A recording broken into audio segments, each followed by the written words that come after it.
வாழ்க வையகம், வாழ்க வையகம், வாழ்க வளமுடன். அருளாசன் அருள் தந்தை வேதாத்ரி மகரிஷி அவர்களும் ஒட்டுமொத்த மகான்களும் இறைநிலையும் என்னுள் சூக்குமமாக எழுந்தருளி இன்றைய நாள்காட்டி வரிகளுக்கான கவிவரிகளையும் அதற்கான விளக்கத்தையும் சிறப்பிக்க வேண்டுமாய் சங்கல்பம் மேற்கொள்கிறேன். அனைவரையும் பணிவோடு முதற்கண் வணங்கி ஆரம்பிக்கலாம் என்றிருக்கிறேன். அனைவருக்கும் இனிய காலை வணக்கம். வாழ்க வளமுடன். சாமிஜியினுடைய இன்றைய நாள்காட்டி வரிகள். அன்பு என்பது எந்த ஒன்றையும் உடலாலோ மனதாலோ தன்னோடு இணைத்து பிடித்து கொண்டிருப்பது என்று சாமிஜி நமக்கு இந்த நாள்காட்டி வரிகள் கொடுத்திருக்காங்க. இதற்கான கவிதை வரிகள்.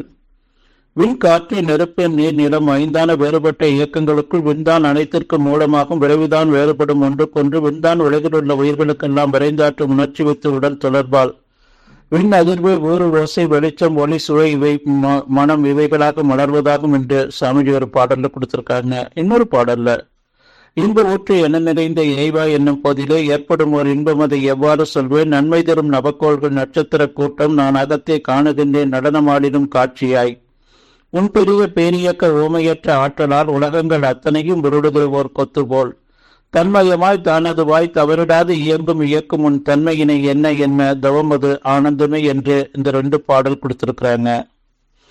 இறைநிலை, அன்பு, கருணை என்ற அடிப்படையில இந்த பிரபஞ்சம் முழுவதும் இருக்கக்கூடிய அனைத்து ஜட பொருட்களுக்குள்ளும் உயிர் பொருட்களுக்குள்ளும் அந்த உருவத்துக்குள்ளும் அதனுடைய அறிவாற்றி தரமான தாவரத்துக்கு தொடு உணர்வு, புழுவுக்கு சுவை சேருது, எறும்புக்கு வாசனை, பாம்புக்கு பார்வை, விலங்குகளுக்கு செவி திறன், மனிதருக்கு மனம் என்ற அந்த 6வது அறிவை கொடுத்து எல்லா ஜீவராசிகளும் உண்ணும் உறங்கும், தன்னினத்தை பெருக்கும், தன்னினத்தை பாதுகாக்கும்.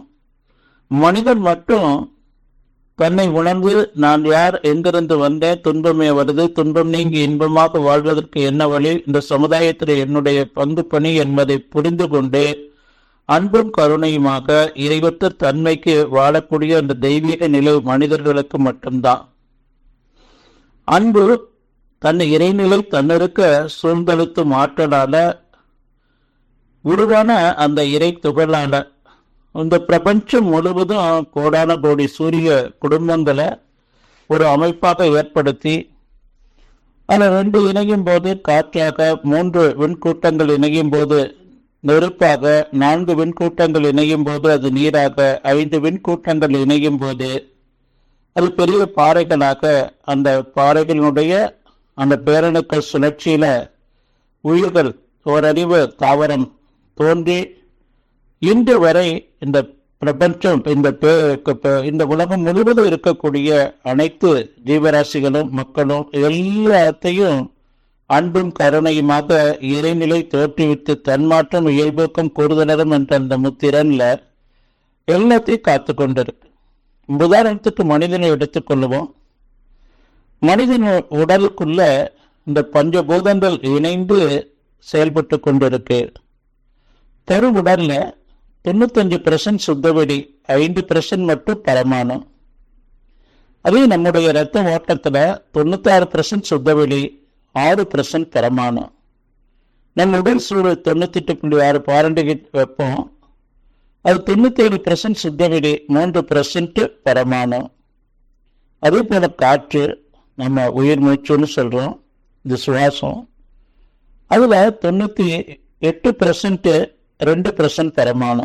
நம்ம உடல்ல இருக்கக்கூடிய உயிர் சக்தியில 99% சுத்தவெளி இருக்கு, 1% மட்டும் பரமாணு இருக்கு. நாம இதை புரிந்து கொண்டு வாழணுங்க. நம் கரு உடல்ல அந்த இறைநிலை 485% சுத்தவெளி நிரம்பி இருக்கு, 15% மட்டும்தான் இந்த பரமாணுவாக இருக்கு. அதோடு இல்லாம நம்முடைய உடனோடும் மனதோடும் இந்த பேரியக்க மண்டலம் முழுவதும் உள்ள அனைத்து சூரிய குடும்பங்களினுடைய அந்த அலைகளும் பஞ்சபூத நவகிரக தவத்துல சாமிஜி நமக்கு விளக்கம் கொடுக்கிறாங்க.